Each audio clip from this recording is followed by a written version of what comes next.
Let's discuss all things social media. Dr. Karen Sutherland joins us from the University of the Sunshine Coast. How are you doing? Very well, and I really apologise for interrupting your last interview.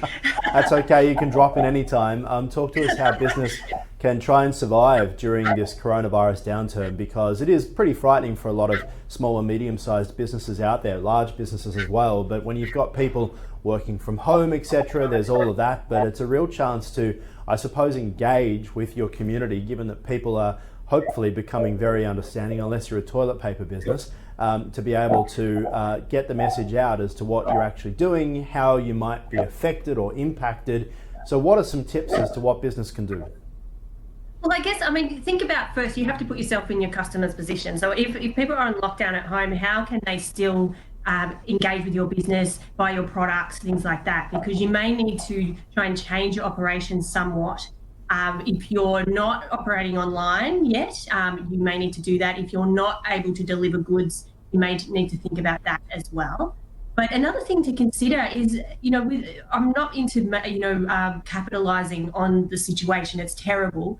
But it could be an opportunity to actually really strengthen the community around your brand and your business, because people are going to be at home and they're going to be bored, So this could be a great time to try and entertain them with your content, and even run competitions and little challenges and things like that, just to keep people occupied during this crisis. Yeah, and every purchase gets a free roll of toilet paper or something like that to get people going. But you're right, we are more engaged right now. If you have a look through your Facebook feed, if I see one more thing about toilet paper, in fact, this whole coronavirus has taught me so much more about my friend's bowel movements than I've ever wanted to know.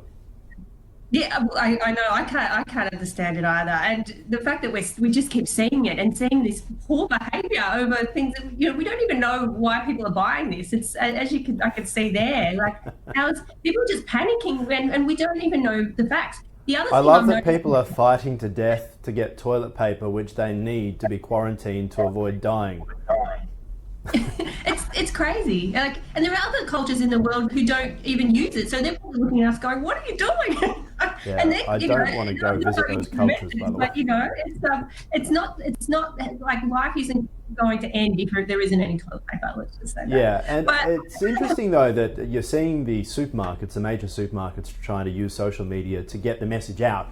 I've seen the boss of Coles, who's going by his first name at the moment, wearing a lovely polo shirt rather than looking like a CEO, saying, "Hey, there's enough, just everyone cool it, calm down." But it doesn't seem to be working, does it? It feels like we're in that film I Am Legend, and with Will Smith, and you've got the people running absolute manic while you're stuck there just trying to do your daily shopping. It's quite bizarre.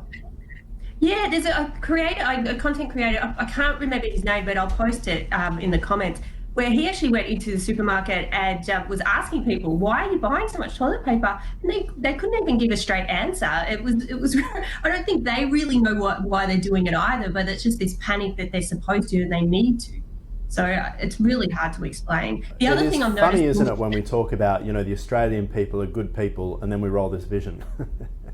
I know, like and I just think if this is where we are now, if there is an apocalypse, we're screwed. Like we're in big trouble. Like, oh my goodness.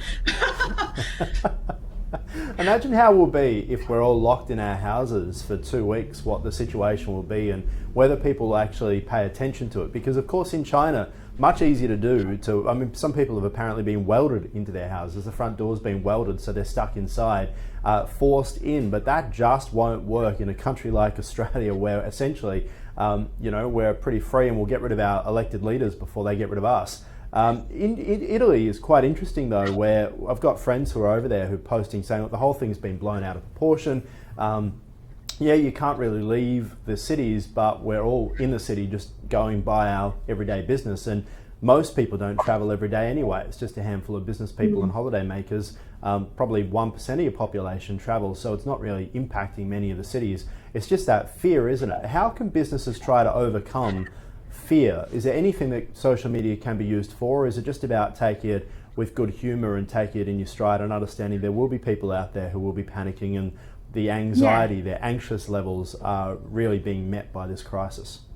It's about presenting fact and from credible sources. World Health Organization, good place to get your information. And I think I shared with you yesterday when we were having a little chat how what popped up on my newsfeed before I was about to run and give a lecture was a post from Facebook. So it was from Facebook saying, explaining some facts around what's going on and a link to a credible source like our health source of information here in Australia. So they must be doing that in every country, which I find amazing, considering they were so blasé about like allowing misinformation to sort of be spread around Facebook previously on other topics.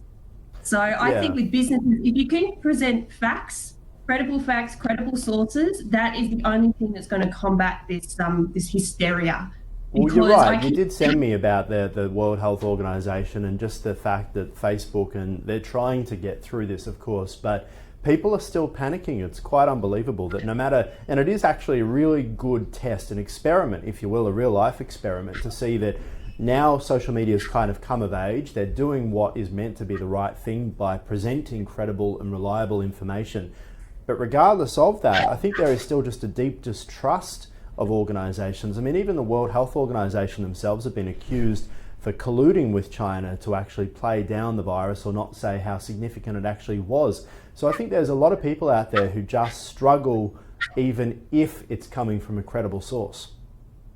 I know, and I'm not sure how you can help those people. Like, I'm not sure. It really comes down to who they want to believe. But, I would prefer to believe like an international health organization that's coming out with results using experts and in their fields and medical experts than, Terry on Facebook who's sharing something that, he found, I saw this but one that is yesterday. the problem, isn't it? I mean, my dad goes to the pub and that's where he gets all his news from. It's unbelievable. Like, he'll ring me and he'll go, "Oh, old mate down the pub, his electricity bill's gone up 30 grand since the carbon tax. It's just a killer." And I'm like, "Can I see receipts?" No. It's like there are so many different levels of wrong in that, what you just said. So, that's what I have to put up with. Yeah. So that's the thing. I think really like check things out. There are, as we said many times, there are fact-checking websites you can go to, and sources where and government sources where health information is being shared, and they're the ones that you really need to pay attention to. It's not people saying that it's being hyped up, but if the information is coming from medical staff and they're saying, please do these things, and I think, it's in your best interest to follow that advice. And the key advice I keep hearing is just wash your hands properly. Wash your hands. It's simple, really, isn't it? Apparently the best thing to do is to sing Happy Birthday, the Happy Birthday song while you wash your hands. And that's the perfect amount of time. I saw that on the news last year. Whatever, during the US health crisis. Whatever floats your boat, sing the theme to Friends, whatever, but just wash it and wash in between these bits too. That's all I can say. All right, we'll go wash our hands right now. Thank you, Dr. Karen Sutherland.